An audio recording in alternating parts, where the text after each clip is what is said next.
Good morning, good afternoon, good evening, wherever you are. This is NerdTube, and this is Stranger Things, Season 4, Part 2 Recap. I am DOZ101, and I am here with my good friend Zamario. Zam, how you doing today, bro?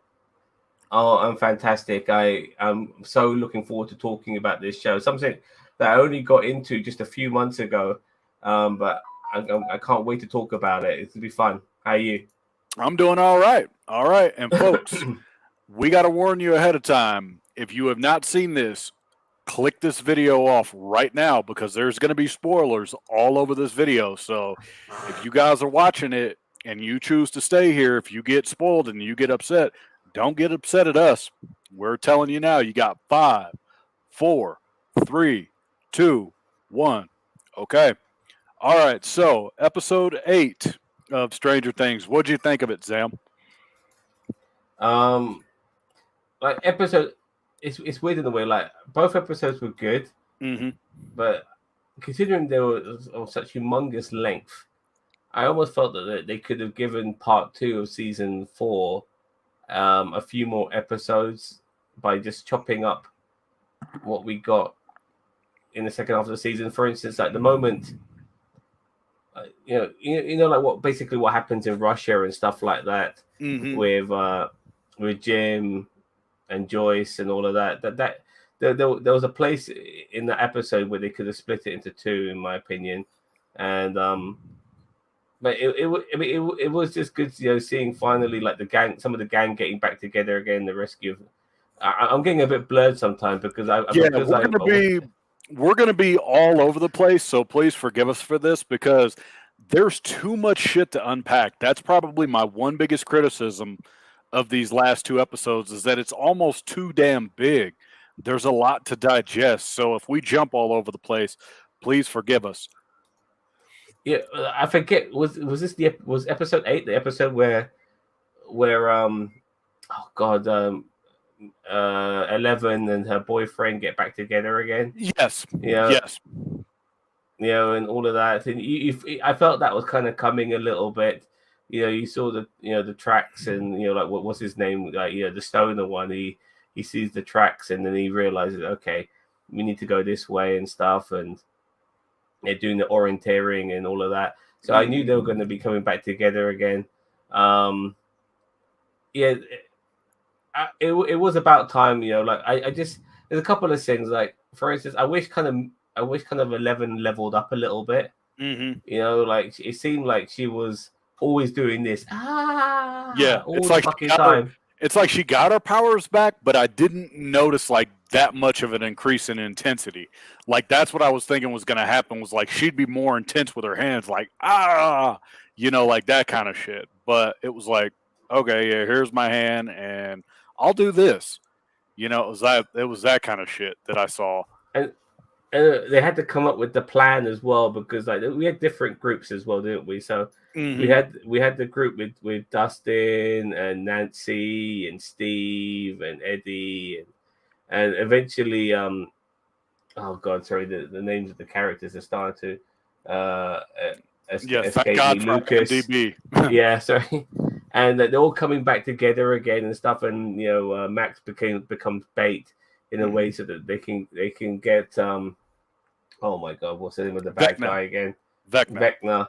Yeah, they can get him. They know how he operates and stuff like that. That he basically has to go to a particular part of this house in the upside down world, and then once he's in that house, he's vulnerable and all of that. So that was their massive plan. We obviously saw in the previous episodes how they're able to communicate between the two worlds and stuff using lights and stuff like that. So yeah, it was pretty cool. Obviously, the jock from the basketball team, he was going to be the person who fucks things up. It doesn't make it that straightforward and all of that. It was really good. I mean, I was just basically anticipating like the climax of it as well, but then you remember, oh shit, Jim and Joyce are still in fucking Russia and they haven't got a way to get back. How are they going to do that? And yeah, it was just crazy. So much shit. It's just like yeah. Okay, so you got like basically like I think you have 3 groups of people. You got Dustin, you got Yeah, Dustin, Erica, Max. No, I'll not say Max. 4 groups. Yeah, you got a few groups. You got the California group, as I'm going to call them, because that's kind of essentially, I think, where the fuck they were. In their pizza van, it was like Yeah. another version of the mystery machine. Mhm. You know what I mean? Yeah, you got the pizza group, as I think I'm going to call them. You got the pizza group, which is L, Mike, Will, Jonathan, and the hippie guy. I don't remember his Yeah. name. And then you got the trailer park The group, Hawkins which group. is the Hawkins group. You got what I like to call the trailer park group, which is Eddie, Dustin, Nancy, Robin, and Steve, and Lucas, Max, and Erica. Lucas's sister as well. Yep. Fuck me, and Mayor Hawk's character, whatever her name is again. Mm-hmm. Yeah, and then you got Joyce and you got Joyce and Jim Hopper and Murray. Yeah. Murray, and you got that Russian dude from Game of Thrones. Yep. And who was the Russian guard, and then you've got the pilot as well, if you want to throw him in the mix. Mm-hmm. And then you got 11 and Dr. Sam and Matthew Modine's character and all the people in the underground research lab as well. So yeah, basically we'll start there. So essentially, L is like, I got to get the fuck out of here. Like, I cannot stay here. And one of the doctors is like, we got to let her go do the thing. And Papa is resistant as fuck. Like, he's like, no, she has to stay here. We're not done with her yet. And, there's that whole conflict there. And it leads to the climax of the end of that episode. And let me pull up the recap page. Yeah, well, she does get her powers back by, I believe, the end of episode 7. Mm-hmm. So she's like fully charged again, ready to action. And then I do remember at the beginning of episode 8, she actually she lifts up the Nina pod. Mm-hmm. Just showing look, I'm fully loaded now. I'm ready to go. And so that's when the two lead doctors, the two lead scientists, Paul Reiser's character and Matthew Modine's character, they kind of come into a bit of a conflict, so to speak. And at the same time, you've got the military on their case as well, because they want to kill they want to kill 11. Because they don't want getting out. Well, it's kind of funny, interesting as well, because you got the American government, different agencies kind of fighting each other. Mm-hmm. You got this one, you got the military fighting the science division, which also has its own military as well. So yeah, it's a lot. I just want to get to Daniel Vance's comment, and welcome, Danny. DH11 was just freaky looking. I think they must have got a young girl and then put because there was times when Modine's character interacted with the younger version of 11, touched their face and stuff like that. So I think because she was physically smaller, I think they might have got a younger girl and just maybe deep faked it along those lines. Yeah, possibly. Don't take my word for it, but that's just how I envision it, so to speak. So yeah. Also, by the way, we never got to see Officer Powell in the last 2 episodes. Like, where the fuck did he go? Yeah, it was here he is, and then he's gone. Yep. Like 2 episodes with no Officer Powell. I was like, come on, like even with the so-called earthquake, which wasn't an earthquake, obviously. Like, you would have thought that he would have popped up his head at some point, unless the earthquake killed him. Yep. And then Vecna, in the meantime, he goes after Nancy, and he starts to fuck with her. And then he was like, all right, you need to tell 11, like, I'm getting ready to come and fuck her world up. I'm coming after her. I'm not going to kill all y'all yet, but keep fucking with me, and I will. That's essentially what he says. Is like, I'm coming after 11. I was already getting Nightmare on Elm Street vibes from this season. Before this episode, but this was the most Nightmare on Elm Street episode of the lot, because you got a girl called Nancy, for fuck's sake, who was one of the protagonists in the previous films, maybe the first. So to see this, Vectra, Vecna, sorry, or chasing Henry. Nancy, or you could call him Henry, or one.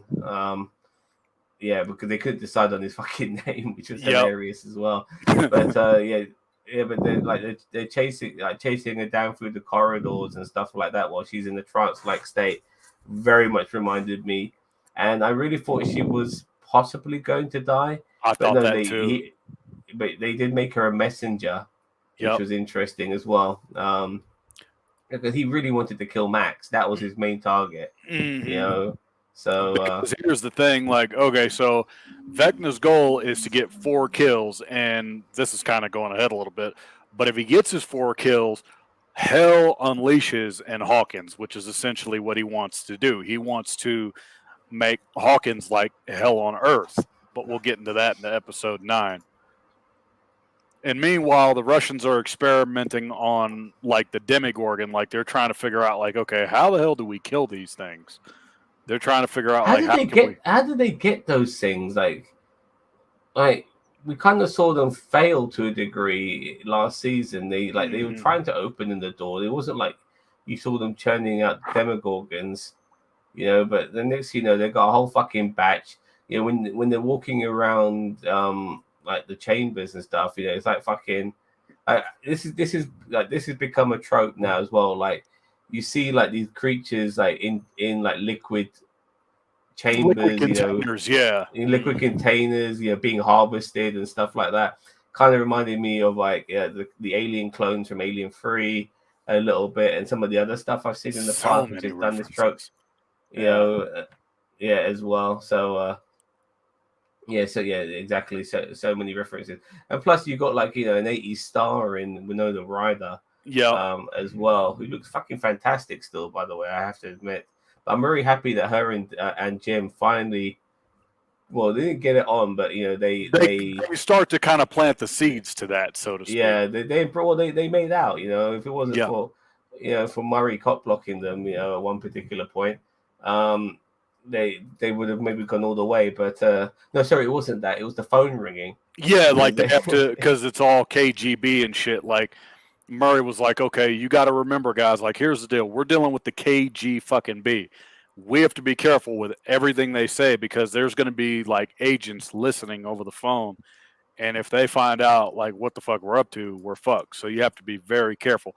Meanwhile, Mike and Will are worried about things for 2 different reasons. With Mike, he's worried about his relationship with Elle, like wondering, okay, are we ever going to make it? You know, because Mike is at that age, you know, he's in high school. He thinks he's found the one, but he's scared to confess his feelings to Elle, which we'll get to that in episode 9.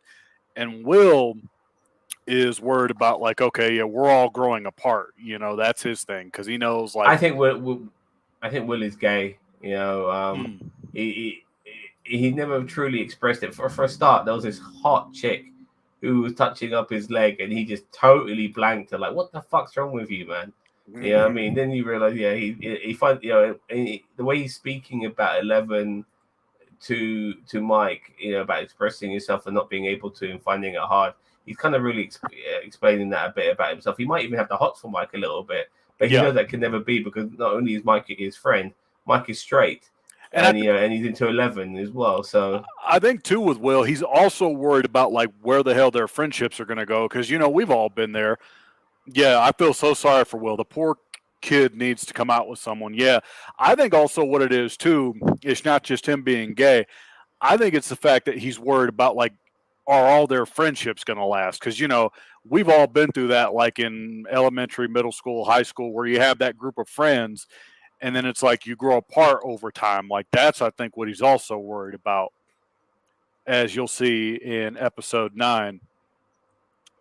well, look, I mean, I exactly know what it means. Thank God for stuff like Facebook and stuff like that, but it's made me reconnect with a few people. But I still don't go out of my way to. I haven't seen any of them still, even though I reconnected with a few of them. Mm-hmm. At the same time, for instance, my brother, like 20 years after he's been married and his kids have grown up and stuff, him and his friends, they went to Vegas together last year.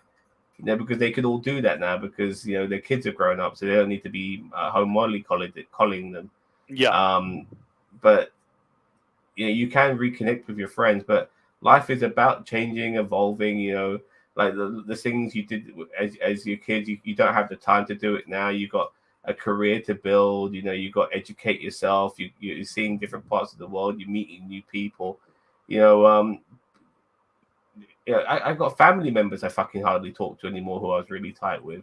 Yep. You know, life is so fucking difficult. You know, as you get older, you know, like you're just too fucking tired to to reconnect with people in the same ways you did when you're younger.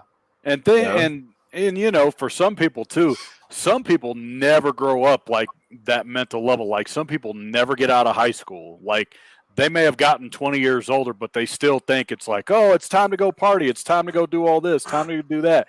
Yeah, you can't do that, like you said, as you get older. Things change. You know, you have to adapt, you have to evolve. And that's what Will is going through. Stuff like that, you know, and then you end up having them, they become your responsibility. And, you know, it's just the way of life. You know, you end up maybe moving out of town. Like Will had to, you know, Will and his family, they moved to Los Angeles. Or they moved to California, to be more precise. So that already kind of showed you that there was a shift, you know, in how they were. But yeah, and they always wanted to play Dungeons and Dragons again. Yeah, and the gang is like, dude, too much has changed. You know, they're not the same people that they were, you know, like 3 seasons ago, or like, you know, a few years ago. But okay. I also think as well. Sorry, just to add to this, I also think as well that it's a little bit different with Will. You know, he's a bit like the guy from The Hangover who always gets kidnapped or something like that. You know, he's like Doug. You know, he's like the one who's excluded from the group a little bit to a degree, whilst everyone else is still like getting together and doing stuff. So they're still having their moments. Whilst Will, like, you know, in the episode in season 1, he was in the upside down world. In this season, he's in fucking California. Yeah, you know, so yeah, he's always away a little bit. And I've got a theory with Will, but I'm going to save that for the very, very end when we do our predictions for season 5. So, okay. Meanwhile, this is what I found kind of cool too. Was like when they're planning like to go do all this shit, they went to the weaponry store because they were like, okay, we got to get, you know, geared up for this fight. You know, the trailer park kids had to get geared up. Yeah, Robin crushing on Molly Ringwald. Yeah. Yeah, you know what? When I saw that girl in that one particular angle, she looked so much like Molly when they were in that fucking redneck shop full of guns. Uncanny resemblance, yeah. That angle was like, fuck me, yeah. That is Molly Ringwald to a fucking T. You know, but obviously once you saw the rest of her, she wasn't. But yeah. They really got Molly Ringwald. I mean, she's, you know, she basically represents the 80s as well. They still not addressed the creature that came out of Will's mouth at the end of season 1. The creature that, oh no, they did. They did. Yeah, they did. They did. But I'm gonna save everything for Will when I do season 5. So because I want to talk about him, I can't. Go ahead. I need to quickly address this. He coughed it out, obviously, in the season 1. That was this creature that ended up in Dustin's trash can. Yeah. And he made it grow. But obviously, there was more of these creatures roaming about in season 2. But that was that particular one, and that was that creature. I believe that's how they addressed it. Anyway, sorry. Okay, so meanwhile, we go back to the Nina lab. Dr. Brenner betrays the other Dr. Owens over the experimentation, so he reveals himself to be pretty much the villain of this season alongside Vecna. Like both of them are kind of the villains of the show. And Papa doesn't really tell the truth, and he reveals that 11 is the one that opened the gate to the Upside Down. Not because she's a monster, but because Brenner was trying to fix his mistake. And yeah, I agree with what CNET says. Millie Bobby Brown and Matthew Modine are so good in those scenes. They definitely are. But 11 basically tries to get out of there. Dr. Brenner drugs her.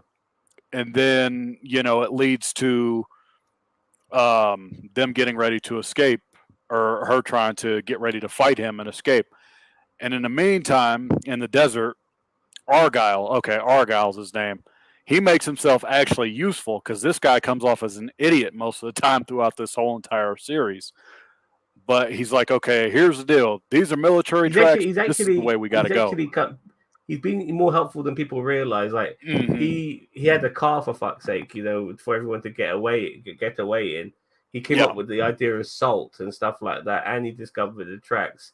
you know, and then he even had a bit of a love interest a couple of episodes ago, with that Mormon girl. Yep. Fucking, I love the way they portrayed Mormons in this as well. Crazy. Anyways, this is funny what they put in the description. They said, fortunately for the pizza van crew, they are just in time to distract the chopper crew, and 11 doesn't need 30 minutes or less to take down the helicopter. How was she able to do that if she had a fucking thing on her neck? Yeah, if she was. Oh, yeah, okay. So going into that, yeah, basically, Dr. Brenner and Elle get into it because she wakes up and she's like, if you fuck with me again, I'm going to kill you. Like, that was basically her message of conveyance for both the villains in this series is, if you fuck with me, I'm going to kill you. Yeah, I'm happy they didn't try to shoehorn 11 Punk's sister from last season. Yeah. I don't know what that was supposed to accomplish either when Elle went on to become kind of a punk rocker look, when she had that punk rocker chick look. Well, my problem is that they bring her in episode 1 of season 2, and she's number 8, and then they don't see her again until episode 7 or 6, episode 6, sorry, of season 2. It's like, what was the point? You know, all right, fine. There's more. Obviously, 11 being number 11, there must be previous ones to her. But yeah, I actually wouldn't mind her coming back in season 5 if they do that, because at the same time, she is there. She is a character. So, you know, now use her in some sort of capacity, you know, in my opinion. Yeah. Okay, so with the helicopter and all this kind of shit, basically his final act is to free her from the shot collar because 11 just goes fucking ham. She starts taking out like this helicopter as the military orders the chopper to shoot 11 down, and 11 is just like, fuck all that shit. So she goes ham, spins the helicopter. Yeah. Goes ham, spins the helicopter out of control, brings it down, almost taking everybody out with them. Some of the military survive, but then Dr. Brenner or whatever also tries to sacrifice himself to save 11 and ends up getting shot multiple times in the process. And long story short, Elle brings down the chopper. The gang reunites. The California Pizza Kitchen crew reunites, and they get Elle. And I think that's the end of this episode. I like the embrace and stuff like that. It was really good just to see them back together again. You know, because that's what people really want and all of that. I did think we were going to get more from the military general, whoever he was. But that was pretty much the last we saw of him as well. Yeah, I think he'll be back for season 5 because I wouldn't want them to completely exclude the military because I think they got to play some kind of role in it. Yeah. But okay, let's get into the last episode. This is the one that we got to break down. It's a lot. So, like I said, if we go all over the place, please forgive us for this. But what'd you think of episode 9 and overall as a finale? I thought this was honestly one of the best finales I've ever seen in the history of television. It was, and I don't know about history. I'll be honest, from my perspective, I don't know about history of television, but from my lifetime, I would say, yeah. It was definitely interesting seeing various things happening at the same time because so many people had to play their part, and they were all like, not even though they were like kind of everyone's kind of back in Hawkins now. They weren't really. I apologize because you had it's 11's group or 11 Mike group. They were a couple of thousand miles away. Yeah. So they had to use the old mind control, the teleporting in bath salts and in a bathtub full of salt shit, so to speak, for 11 to catch up with them, you know.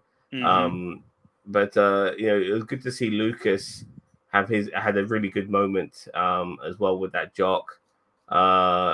Even the sister as well. She, you know, because the girl who plays her, she's a really nice girl, but they made a bit too much, a bit too. I don't want to use the word sassy because that's a lot of people are saying that, but they made it just really rude for the sake of it. Like she called Murray a fucking bold bastard in season 3. Yeah, you know? She was the MVP of season 3. I don't care what anyone says. That little girl was the MVP because she just didn't take shit. She told everyone like what she thought, and if you didn't like it, that's your problem. You know, that was her attitude, and that's what I love. I thought they created a character who was like I would if I came across a young person who was that rude, I would think, shit, this kid's got social issues. You know what I mean? This kid's gonna grow up. I mean, imagine fucking in today's times if a kid tried that shit. Like back in the 80s, it was a different time then. You could speak your mind and say what you wanted, and if you didn't like it, that was on you. But okay, let's get into this because there's a lot to break down. So episode 8 ends with Brenner dying in the desert, and he leaves a whole heap of trouble behind. And what happens is Henry gets trapped in this like fucking parallel dimension thing, and 11 and Henry have that conversation. But that's essentially what happens is Elle banishes this dude to like purgatory, so to speak. And meanwhile, the Russian gang, Jim Hopper, Joyce, and Murray try to escape a brutal Russian gulag with the help of the guard, Antonov, I can't pronounce his name, a.k.a. Enzo, and Yuri, the helicopter pilot. Go ahead.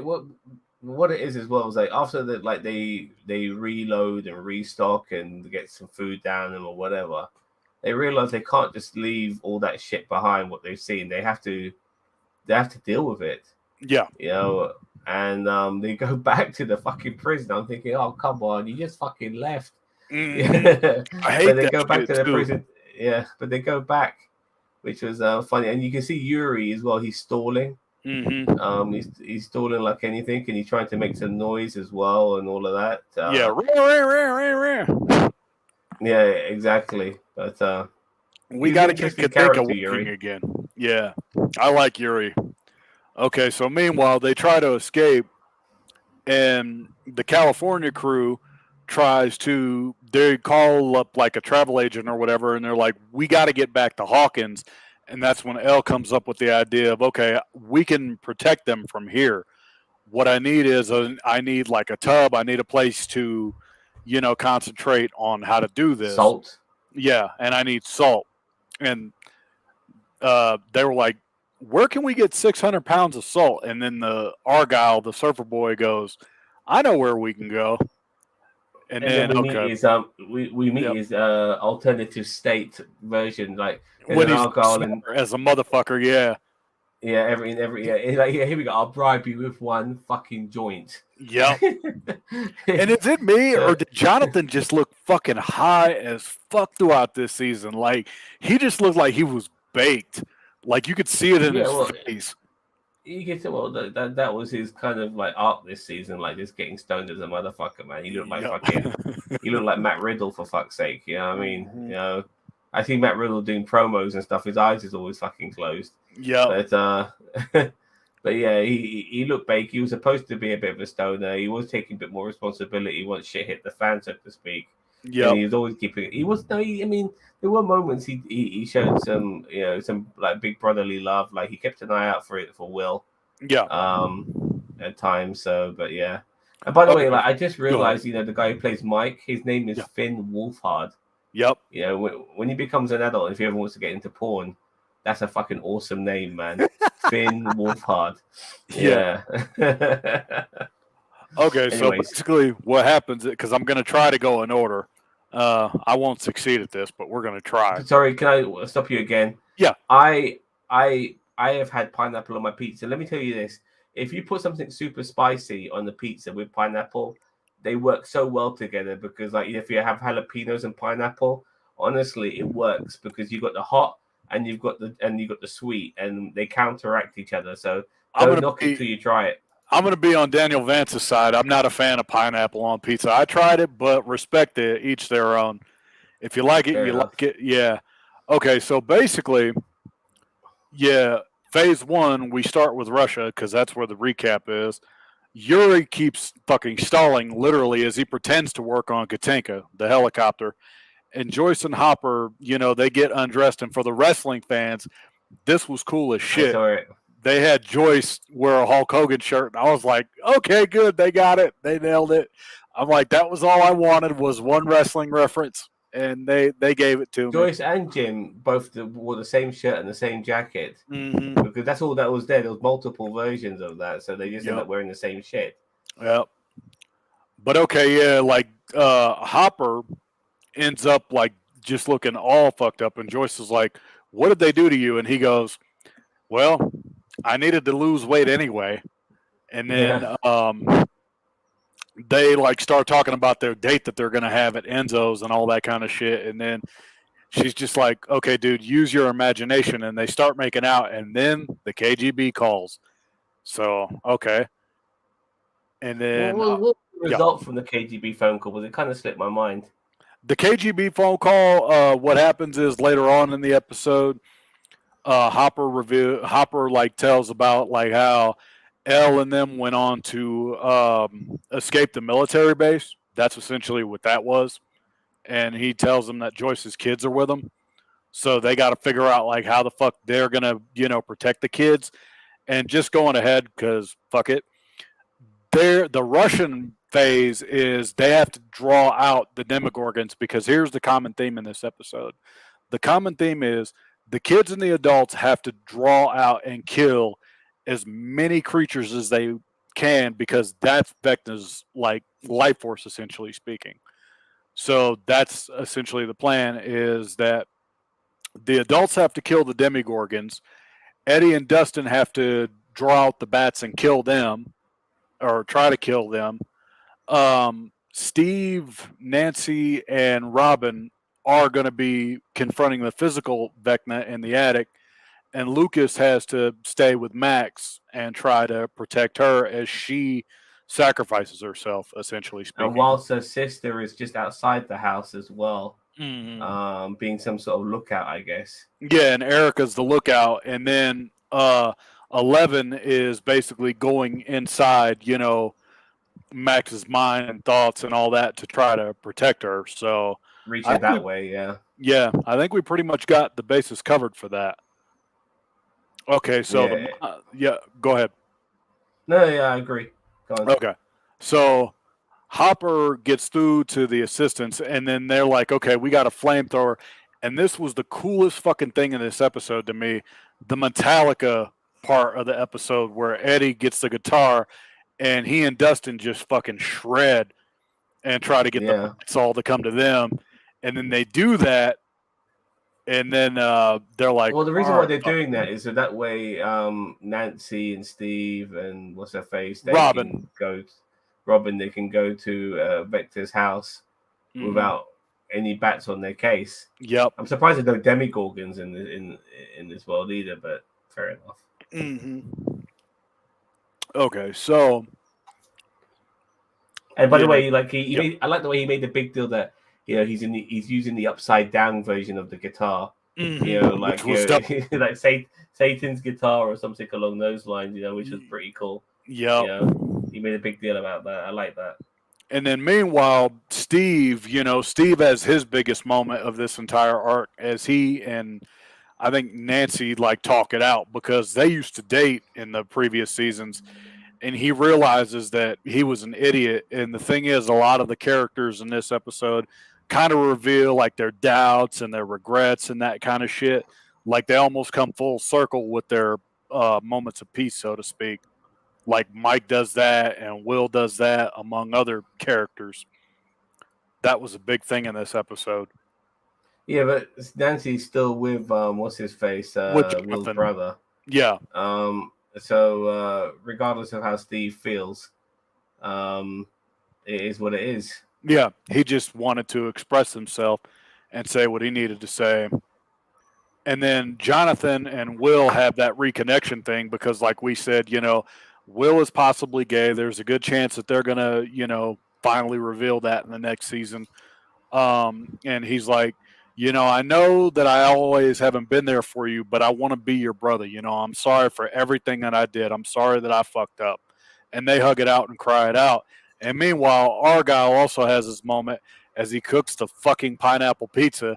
And then Mike goes on this fucking tangent of like, pineapple doesn't belong on pizza. It's not that good, blah, blah, blah. And Elle's like, don't knock it till you try it. Then they try to force feed him the pizza.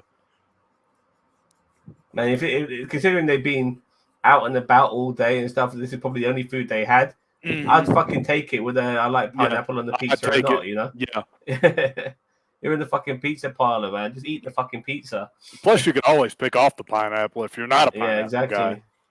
Okay, so Max is listening to Kate Bush, her secret weapon, and then phase two begins, but it doesn't work. 11 can see Max, but Max is digging deeper into Vecna, and then she goes on about like her memories of like Billy and trying to skateboard and all that kind of shit. And Elle goes through like all these kind of memories, and she eventually gets to Max because that's what 11's goal is to get to Max and try to get into her mind. And Max Mhm. finds herself in the Hawkins Middle School Ball of 1984, and the Police's 1983 mega hit "Every Breath You Take" plays, and then Vecna starts to fuck with her, but luckily Elle shows up in time. Yeah, I remember that. And Force pushes him away.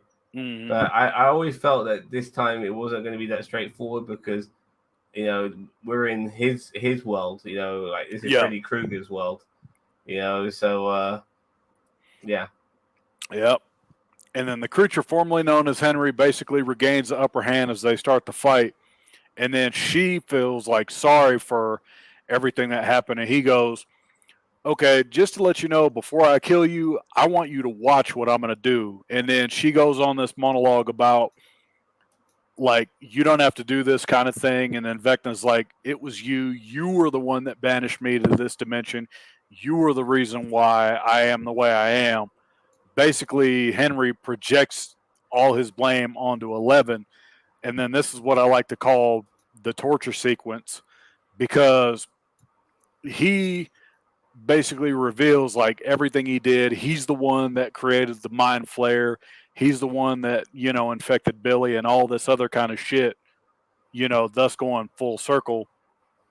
And then like Henry proceeds to start kicking almost everybody's ass. Like the Demigorgons get all fucking powerful. The Jock kicks Lucas's ass. Erica tries to break in and help Lucas, but he can't. Eddie, Well, go ahead. the Jock had one of his own mates going after Erica, Yeah.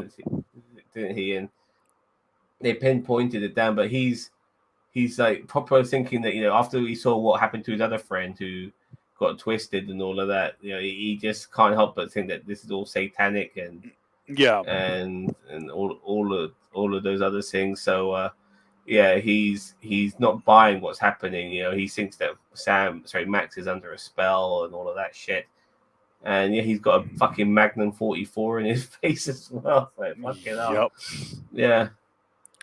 Okay, so basically what happens is just as like all hope fucking seems lost, I know I might be jumping ahead, but Mike gives this big monologue about like, oh, well, he basically confesses all his fears. Like, oh, well, I love you. I'm scared of losing you. I don't want to lose you. You have to get up. You have to fight. And that basically puts her in Hulk Hogan mode. And she goes, that doesn't work for me, brother. And then she starts fighting back. And oh god, I've seen this trope so many times. So many fucking times. Yeah. Have you seen Abyss when he wakes up his wife again, who's dead pretty much? And like when it slaps her in the face and hits her in the chest until she recovers, and you gotta get up and fight and all of that. She goes into full. She goes into full like Hulk Hogan mode, like that doesn't work for me, brother. And then like everyone somehow because Mickey loves you. You know what I mean? Everyone somehow and you can hear the Rocky music. Everyone somehow gets fucking free, and then like Murray's like, hey assholes, and then he's got the flamethrower, and then they take down most of the Demigorgons but one, and then Hopper goes into Hulk Hogan mode and grabs like a big ass fucking Did you blade. see the sword he had? Yeah. That was definitely the same sword as He-Man or maybe Conan the Barbarian or something along those like that. I noticed so many fucking references. God damn, I love this show. But yeah, like basically everybody fights back, and then running up that hill plays, and the bittersweet moment comes is Eddie dies in Dustin's arms. He's like, Eddie's arc was that he's always been a runner, like he'd always run away from stuff. Mm-hmm. And this time he wanted, after like the bats were already breaking into I mean, honestly, they should, considering what they are, they should have ripped that fucking caravan to shreds. Mm-hmm. But they were breaking into it and stuff like that, and he did it probably to save Dustin as well. Yeah. And he made Dustin go back to the normal world. and Yeah, he then for some reason, Dustin tries to go ahead. this is the weird thing. Like, why didn't he go back into the normal world as well? Like, it would have been a smarter play than I think it's because Eddie wanted to be like that sacrificial hero, because both Eddie and Max are kind of have that same arc of like being that sacrificial hero. But long I didn't story think he short, needed to sacrifice himself, but yeah, it was always but going to be impossible essentially, for him to. I think it was always going to be impossible for him to clear his name as well. mm-hmm. You know, so Okay, so basically what happens is both Eddie and Max die, and this is going to go into my theories for season 5 for at least a Max is couple of the not. characters. Max kind of dies. Kind of But, dies, yeah. Like I think she's she more did like die, but she came back to life again. it's like a vegetative state kind of thing. But Well, yeah, I just want to say the fight between what was his name? What was the name of the jock? Jason and Lucas. Jason was brilliant because it kind of like there's a lot of things I see in this particular world regarding obviously racial issues, Mm-hmm. and then at the same time you're seeing like the nerd versus the jock to a degree as well, and it's good versus evil, all of that in that one particular scene. And it was a really good classic fight scene because Lucas was getting the shit beaten out He of him. was getting his ass kicked. I And almost thought he he was fought going for to die when he got. survival. Yeah, I And almost he thought did he it. was He going to did it die. for Max. He did it for Max as well. And like while he's fighting him, you see Max like floating in the fucking air. You know what I mean? Mm-hmm. Like the fucking Exorcist, and you're thinking, shit, like her body's twisting now as well. Yeah. Like she's gonna die. Like it's gone this far now. Like her limbs are broken and everything. Mm-hmm. But fortunately for her, at the same time, 11 is also dealing blows with Vecna. with Vecna too, because she's coming back now and she's giving him, both guns blazing. Yep. Yeah. And then like as like Vecna's about to die or whatever the fuck, like after everything happens, he gets his final kill. And here's like one of my theories: whether it was Eddie or Max, Vecna essentially got what he wanted. Because he killed 4 people, and it didn't matter who he killed. But it had to be Max, because it was all Yep. they all were part of that game he was playing, wasn't it? And even though Max was dead for a short period of time, he still got what he wanted. He still killed her for that moment, with the moment he needed. And unfortunately for the rest of the gang, like once they were able to get away from their stranglehold, because you got Nancy and Robin and Steve, who are initially like all tied up by those vines. Mm-hmm. But obviously once 11 plays her part, they get loose and they start throwing Molotov cocktails at him. They start shooting him with the shotgun. But the moment they shot him out the window, I thought, you fucking idiots. Yeah, I knew that right then and there, because I'm like, they do that in a lot of horror movies where it's like, just because he goes through a window doesn't mean he's fucking dead, no matter how many heights he falls. But anyway. Yeah. Okay, so it's like, hell unleashes on Hawkins, which is essentially what Vecna fucking wanted. And then 2 days later, after Vecna fucking falls through the thing, a 7.4 earthquake magnitude rocked the fucking town. And then Eddie basically is presumed dead. But then Eddie sees his uncle, and his uncle's like, we don't have shit to talk about. I'm going to keep putting up these posters. Not Eddie, it was Dustin. Yeah, Dustin keeps telling, Dusty tells Eddie's uncle that I was with him when the earthquake happened, and he died. But he died a hero and all of that. I want you to know he died a hero and that kind of shit. Guitar thing. Yeah. A plectrum, or what's it called?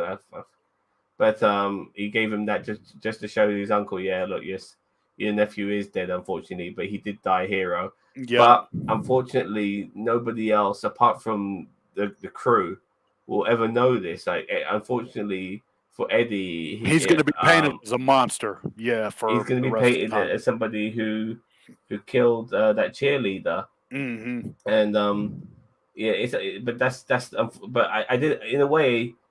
I'm not saying I didn't mind that, but that's just how life is sometimes.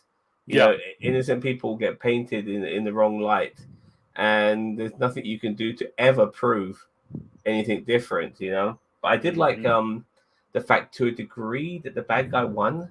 Yeah, The bad guy did win, didn't they? Like, yeah, because the it's going to bridge was set the covered, but stage the for. bad guy won. Yeah, it's going to set the stage for season 5. But okay, already having saved the world, the Hawkins or Steve, Nancy, and Robin volunteer at like a shelter, and Robin's crush Vicky joins her on PB&J duty, and then it's like, okay, yeah, they start talking, and they're kind of flirting a little bit, and then the moment of the entire show, which is what we all wanted to see, Hopper and Joyce finally reunite with Eleven, and that moment kind of broke me a little bit because we knew it was Well, coming.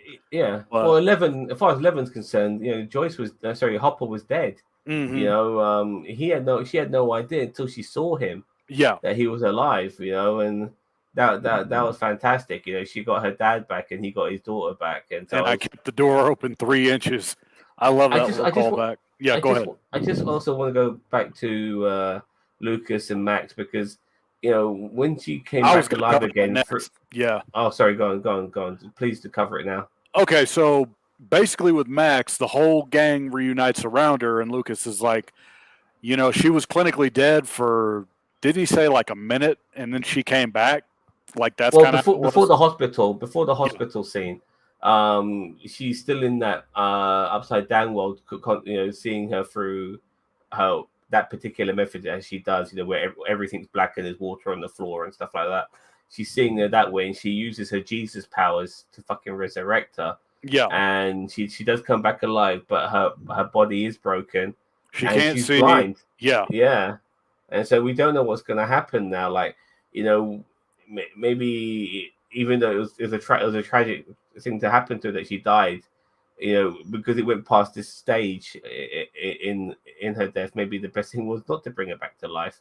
But Lucas was obviously relieved to a degree, but for Max, it might not be the best thing for her. yeah. And but yeah, we go to the hospital now, and like obviously Lucas sees Will and Will and Mike Mike and and 11 everybody. again. Yeah, Yeah, so they're all embracing and stuff like that, which was pretty cool. mm-hmm. And obviously Max is in a coma as well. Yep. So I'm sure she'll come back, in some capacity, maybe like Professor X on a wheelchair. And But then I think she'll see. Yeah, go go ahead. on. Oh no, go ahead. Okay, I think she'll maybe share something with Will, because Will obviously is feeling that this shit hasn't ended yet. He's feeling it in the back of his Yep. neck, and now obviously Max has gone through certain trauma herself. Maybe there might be a connection there as But well before you get regarding there, that. okay, so they get home, and then Will. This is what my theory is going to be when we finish this. But Will tells Mike, like, yo, Vecna's not dead. Like, he's not fucking dead. We still have work to do. And after all that happens, it begins to snow.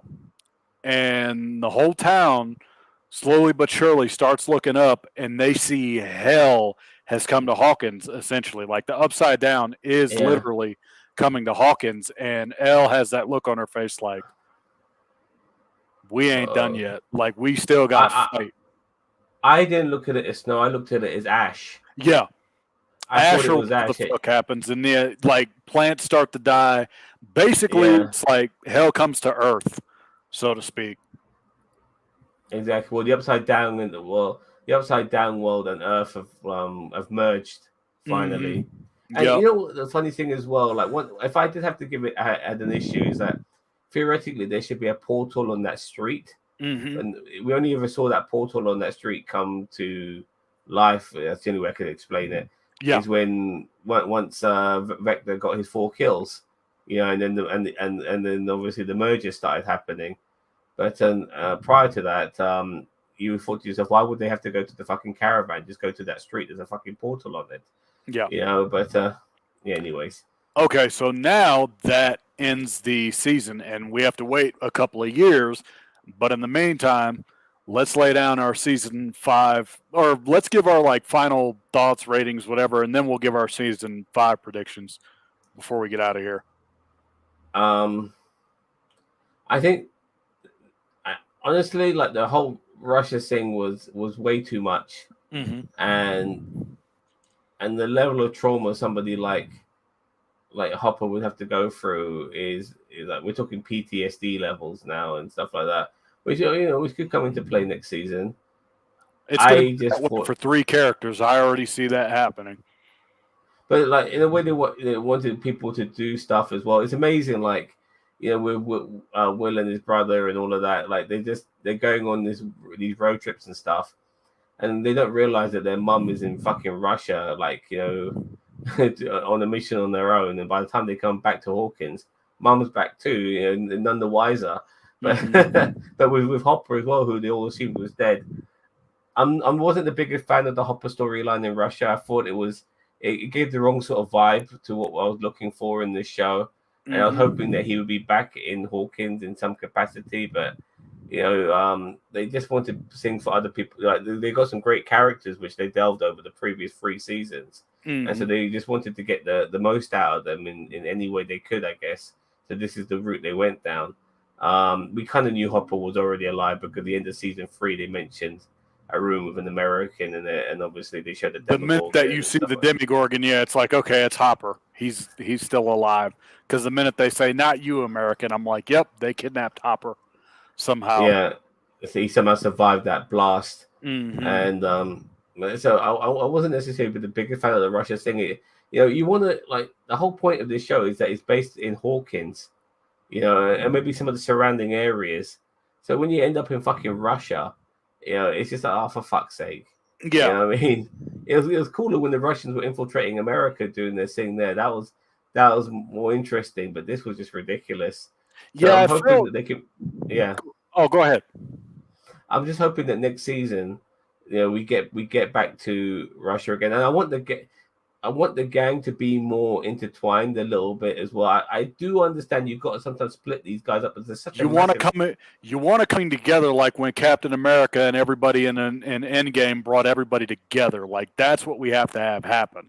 Like Well, everybody's got to come together, so to speak.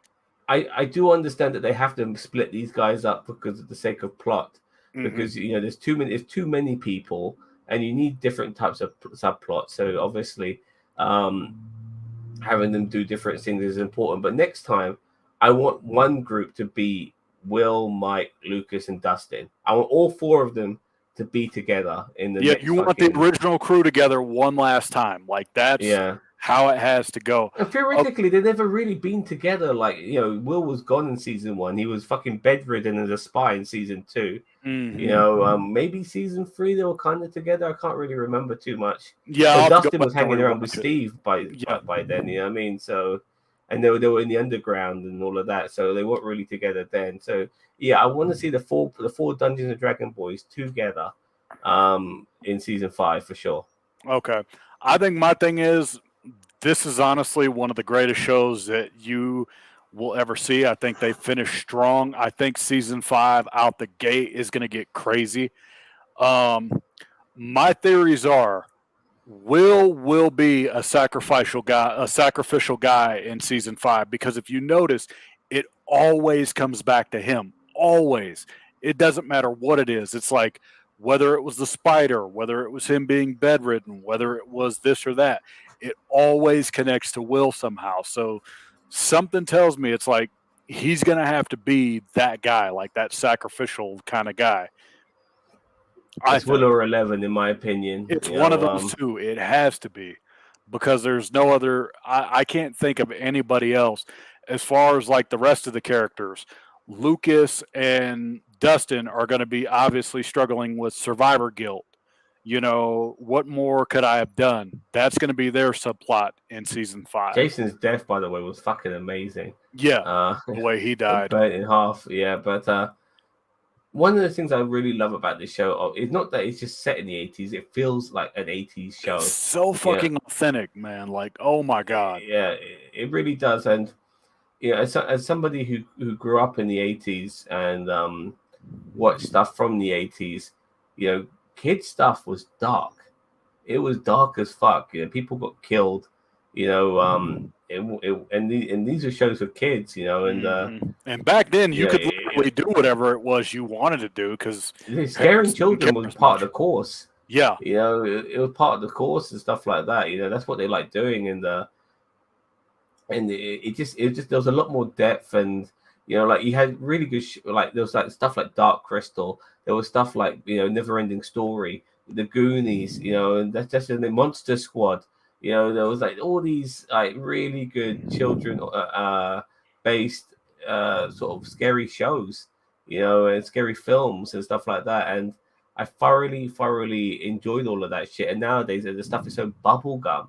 Yeah. You know what I mean? It's so bubblegum, and this was a real throwback to those years when the stuff was a lot more in your face and a lot more real, and you know, and the kids were in life or death situations. Yeah, and you felt for them. You thought they could die at any moment. You know what I mean? So And I yeah, do fucking love this. and I do Fucking eight think out. Well, I'm gonna mark it 8 out of 10. yeah, I'm going to say 8 out of 10 definitely. I do say you need to go out of your way to watch this if you're a fan of sci-fi and if you're a fan of nostalgia, you're going to get everything and more with this show. And I think for season 5, will be a sacrifice, or L will be a sacrifice, or both. Lucas and Dustin are going to be struggling with survivor guilt. Joyce and Hopper are going to be doing everything they can to try to protect the kids. Um, where the fuck did Murray go? That's what I want to know. Where the fuck did the other guy go? Because it was like they were just gone. It was like, Well, to a degree, like the mm-hmm. Russian guard, he'll probably look for asylum, and he'll probably be getting everything about his time in Russia will be extracted for military, you know, for American use. Yeah. Murray, he has his own life to live anyway. Um, Mm-hmm. but what concerns me the most is that they might do a time jump. But how do you do a time jump from this particular position? Now you feel like shit needs to carry on from where season 4 ends off. Yeah, I don't You want know? it being. I don't want them saying like, "Oh, you know, previously on Stranger Things, this and that," and then like they can't just go to it being like, "Oh, everything's peaceful." I'm like, no. What I want is that shot of them standing there, looking at like hell on earth. That's where it needs to go. You need to literally pick up from where you left off, and Well, like you said, I don't want it being to where like they're always apart all the time. Like I do want everyone to come together, and the yeah, D&D crew to yeah. come together too. I do think we're more likely to get a big team up more at the end, but the only way I can see them maybe doing a time jump is that obviously what's happened in Hawkins is a phenomenon, and Mm-hmm. probably government officials do know to a degree about the previous incidences and the fucking portals and shit like that. Yeah. So that whole, in my opinion, the military will come in and just lock off the whole fucking area and kick everyone out, because you saw loads of people just leaving Hawkins at the end of the episode. And Um, that may be a way they do a and time jump. that's, yeah. Another way they could do it is like years later after the fact. Like once all this is over, the heroes have won, whatever the fuck it may be. I'd like to see that as a time jump as to like where the kids have gone post Hawkins and shit, like all grown up, like what's the fate of Mike, what's the Well, fate of Elle, and so forth. well, how would you want to do it though? Would you want to do that as a season 6? Um, No, because I think season 5, I think they've confirmed season 5 is it. Like this is it. it is it for now, but maybe when those guys hit their 30s, those actors, you know, that they might come back for a season 6, you know, for nostalgic value, Or a and TV set in the movie. 90s. Yeah, or a TV movie could work either way. I'll take either one. I think there's too many characters for them to do a TV movie, but I'm happy to take whatever they can give us. Mm, But you know, like, but if they do set season 5 after a couple of, but you know, these kids, dealing with kids, they get older, you know, they mature, they mature quicker, and you see the physical differences. You know, watching season 4, watching season 1, you can see, like, you know, they're fucking, they grew up. they They they literally grew grew up. up. Yeah. I think it should take place definitely during their senior year of high school. That's how it has to go. They have to be seniors. It can't be anything more than that. They've got to be seniors in high school, I, and it has I, to end with them graduating, I think. I, I just feel that this what how season 4 ended. Hmm. That it's something they can't just, even if they are no longer in town. It's just something they can't put on the back burners. It's there. You know what I mean? They've seen it. They've been involved in it. Hmm. Um, you know, it's something they'll want to deal with. So it's gonna be, the writing is gonna be interesting. To see how they they plan it. Obviously, you still got that military guy who's after them Yep. as well. So There's a lot of questions that we need answers to. Like, how's the military going to play a role in this? Is it going to be like a state of emergency thing? And then, like, oh, 1 year later, hypothetically speaking, is it going to be that kind of shit? Well, think about it. Like, 11 is somebody they've been coming after. Mm-hmm. They know where she's at pretty much. They'll probably send the military around there just to fucking kill her. Mm-hmm. They were trying to kill her in episode 8. So why all of a sudden stop? Of course, I mean that's still on the agenda for the military, or that particular part of the military. And I can also see one of the side characters is going to die. I can fully see that happening because I don't see from season 1 that is.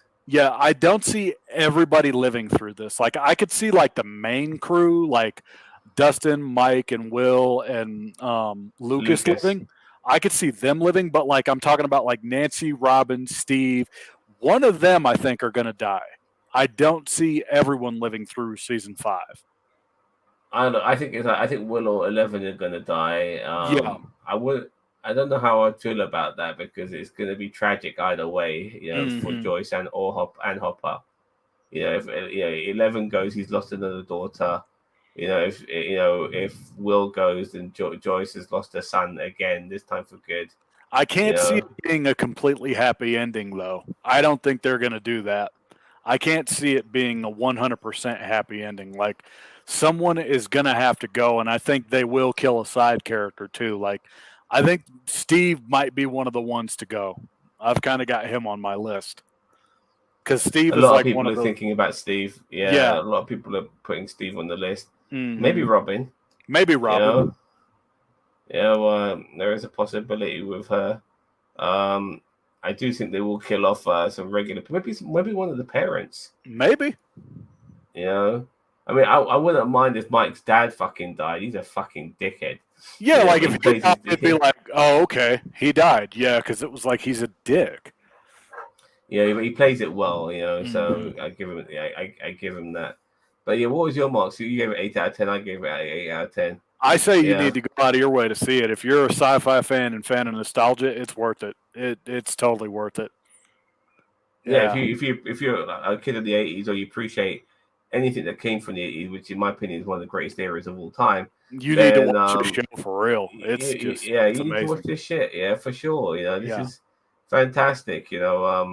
We just got to wait 2 more. And we're going to be back covering this shit in 2 years' time because they did say they're going to take, I think, a 2-year break because they got to figure out what they're going to do. They got to figure out the plot line and how they want it to end because they want this to go out with a bang. Yeah, exactly. And like some of these actors and actresses, like they're going to be doing other stuff in between. Mm-hmm. Like Millie Bobby Brown did Enola Holmes. Yeah, have you seen that? It's on Netflix and stuff like that, where she plays Sherlock Holmes' younger sister. And I know Finn Wolfhard is going to get bigger in the acting world because he's too good. He's in Ghostbusters, wasn't he? Ghostbusters Afterlife. Yeah. Mm-hmm.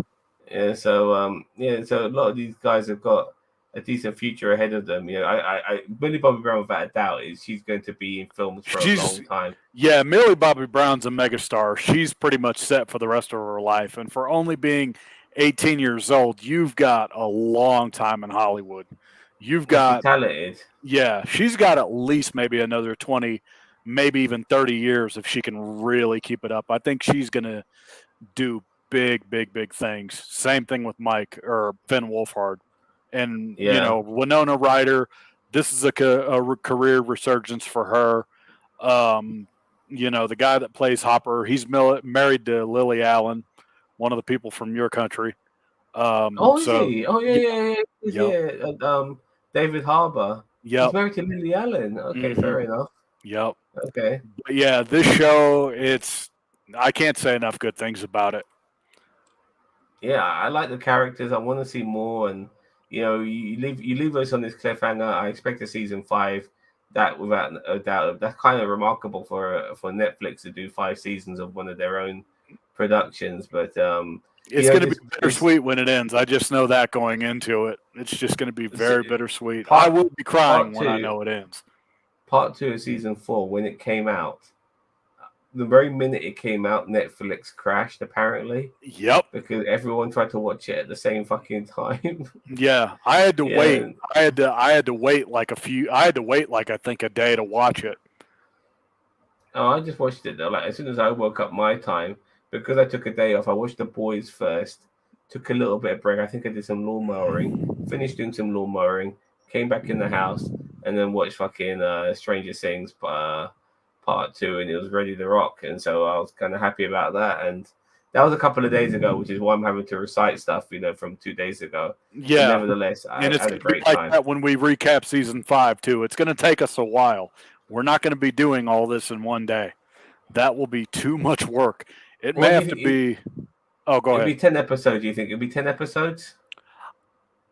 I would say, yeah. I wouldn't even go over 10. Honestly, I would leave it at exactly 10. Maybe even if they did.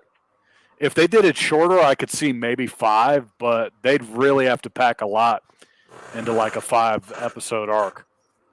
You see, I would like it to be 10 episodes, but then like keep the episodes balanced. Stop making these feature-length episodes. Like make them 1 hour. To bring out 5 the first month or whatever. If you're gonna do a part 2, then bring out 5 next month. That way, people are still talking about this. And the thing is, too, don't sprinkle it out over like a 6-month span. That's what I don't want to have happen.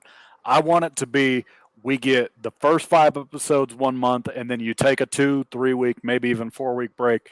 Then you do the second half, and that's it. And then if you wanted to throw a behind the scenes retrospective in there just for the fans, I would totally be down with that too.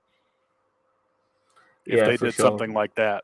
But I got to say, this has been a fucking amazing review. It's been great having you here. Thank you very much for joining me. I think we're going to wrap it up here. Is there anything else you want to add before we wrap it up? I just can't wait for fucking season 5, and it pisses me off that it's going to have to wait. It'd be 2 fucking years. Yeah. I'll be like knocking on my 50s by then, for fuck's sake. Yeah. So, yeah, just bring it out as soon as fucking possible. I can't fucking wait. Yeah. And end the show with a bang. Mm-hmm. It has to go out with a bang. That's what we're both saying. It's got to be. You have to basically make this finale one of the greatest finales in modern history. That's the expectations for this. Well, also, like, you seen Jurassic Park 6 mm-hmm. or Jurassic World 3, however you want to call it, yeah? Yeah. Yeah, like, with Jurassic World 5, or sorry, Jurassic World 2, Jurassic Park 5, however you want to call that, mm-hmm. They ended with obviously all the dinosaurs being all over the world, okay? But then they never really focused on that when they finally came to that film, I want them to make sure that they're focusing on what I'm trying to get at is that when it comes to season 5 of Stranger Things, they must focus on what's happened to the world. Yeah, with this crossover, that is important. It cannot start out like in a time of peace. Stranger Things season 5 has to go on literally from where season 4 left off. And if you want to have the military come in and shut everything down and then do a time jump, I'm okay with that. But I do not. I know who's going to die. I'll give you a person. I'll give you a person who's going to die. Dr. Sam, Paul Reiser's character. Yeah, he's dead. He's dead. Yeah, because because 11 likes him. He's like an uncle figure to her. He's a good guy. Looked after since obviously he wanted to get the best out of her, and he kind of tricked her to a degree. But at the end of the day, he still had her best interest in heart, and I can see him. Maybe a bit of redemption for him, and he gives up his life. But yeah, I can see him dying next season. I got one more for you. The military dude, the head military guy. It's not saying the military will die completely, but the military dude that's after 11, he's biting it because Elle's going to get tired of his shit, and she'll kill him somehow, some way. She will kill him. She'll kill him, or his pursuit of her will get him killed. Yeah, he's going to die. I see that totally. What's this? Doctor Stranger Things. Oh yes, and Stranger Things. Yeah, but before we wrap up, I just want to quickly mention that we are going to make a video very shortly on Kevin Feige. Yeah. Has he reached his peak, and is some of the stuff he's coming out with a little bit overrated? Keep an eye out for that. That's going to be on NerdTube very shortly, very soon. If you've already watching this video, then you'll see it in our in our library of videos.